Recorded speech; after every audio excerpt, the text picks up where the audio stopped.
செஞ்சுக்கலாம். நான் Sivakami. Welcome to Siva's kitchen. ஏறக்குறைய ஒரு கப் இந்த மாதிரி மெஷரிங் கப்பில் ஏறக்குறைய ஒரு கப் மாவு எடுத்து வச்சுருக்கேன் பாருங்கள்.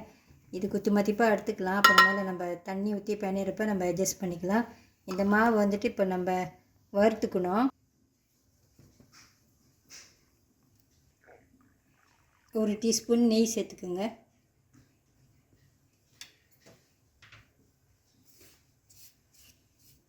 ஸ்மால் ஃப்ளேம்லேயே வச்சு இது நல்லா வறுத்துக்குங்க. இந்த மாவை பச்சை வாசம்லாம் போகணும்.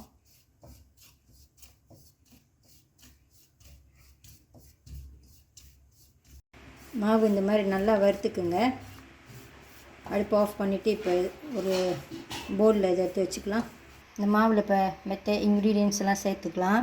இங்கே கொஞ்சோண்டு உடச்ச பாஸ்பயிறு எடுத்து வறுத்துட்டு வேக வச்சு எடுத்து வச்சுருக்கேன் பாருங்கள். வறுத்துட்டு வேக வச்சுருக்கேன்.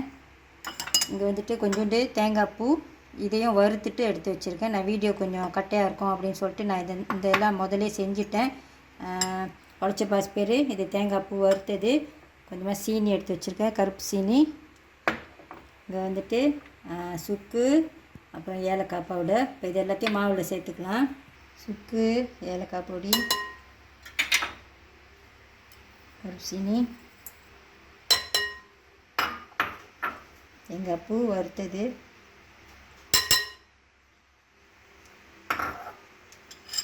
உடச்ச பாஸ்பயிறு, நெய் கொஞ்சமாக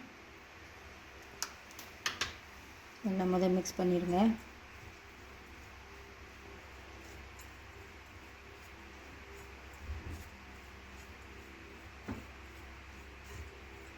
கையில் நல்லா மிக்ஸ் பண்ணிக்கோங்க. நெய் எல்லா மாவுலையும் படுற மாதிரி. இதில் இப்போ தண்ணியை ஊற்றி பிணைஞ்சிக்கலாம். தண்ணி எடுத்துருக்கேன். உப்பு வந்து அந்த தண்ணியிலே நான் கலந்து கரைச்சிருக்கேன் பாருங்கள். தண்ணி கொஞ்சம் கொஞ்சமாக சேர்த்துக்குங்க.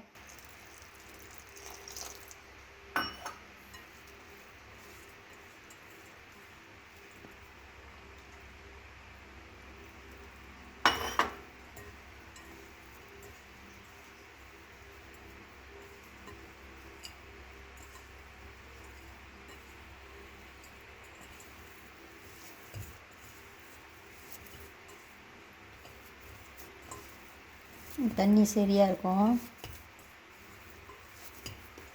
கொஞ்சோண்டு எடுத்து பிடிச்சி பார்க்கலாம்,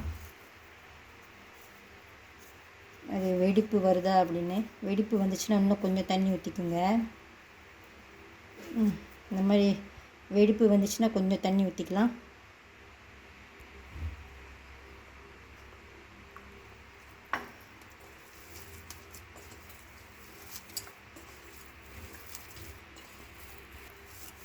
அது ஏறக்குறைய சரியாக இருக்கும். கொழுக்கட்டையெல்லாம் பிடிச்சி எடுத்து தட்டில் வச்சுக்கலாம்.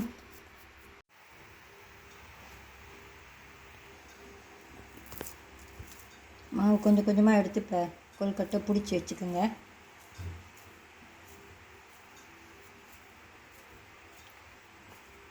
உங்களுக்கு விருப்பமான சைஸில் பிடிச்சிக்கோங்க.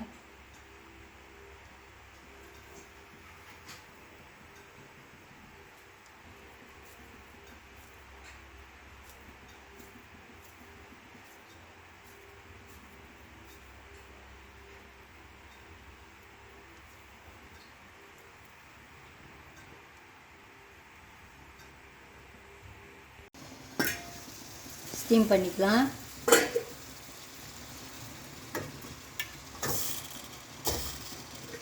ஒரு 20 நிமிஷம் ஸ்டீம் பண்ணட்டும்.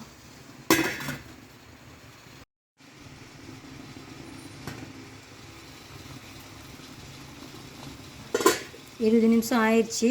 கொழுக்கட்டைலாம் வெந்துருச்சு பாருங்கள். இப்போ இதை எடுத்துடலாம்.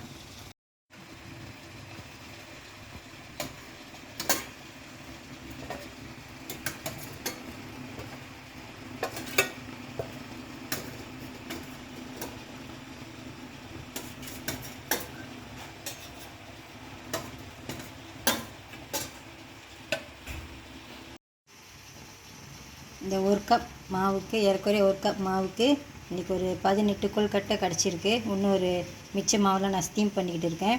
இது நல்லா சாஃப்டாகவும் இருக்குது பாருங்கள். இந்த வர விநாயகர் சதுர்த்திக்கு நீங்கள் இந்த மாதிரி பிடி கொழுக்கட்டையும் செஞ்சு பார்க்கலாம். அதுவும் நான் ஆட்டா மாவில் செஞ்சுருக்கேன். ஹெல்த்தி இது. பிச்சு பார்க்கலாம் எவ்வளோ சாஃப்டாக இருக்குது பாருங்கள். சாஃப்டாகவும் இருக்குது. இந்த வீடியோ உங்களுக்கு பிடிச்சிருந்துச்சுன்னா லைக் பண்ணிவிட்டு ஷேர் பண்ணிவிட்டு சிவாஸ் கிச்சன் சேனலுக்கு சப்ஸ்கிரைப் பண்ணிக்கோங்க. தேங்க்யூ ஃபார் வாட்சிங்.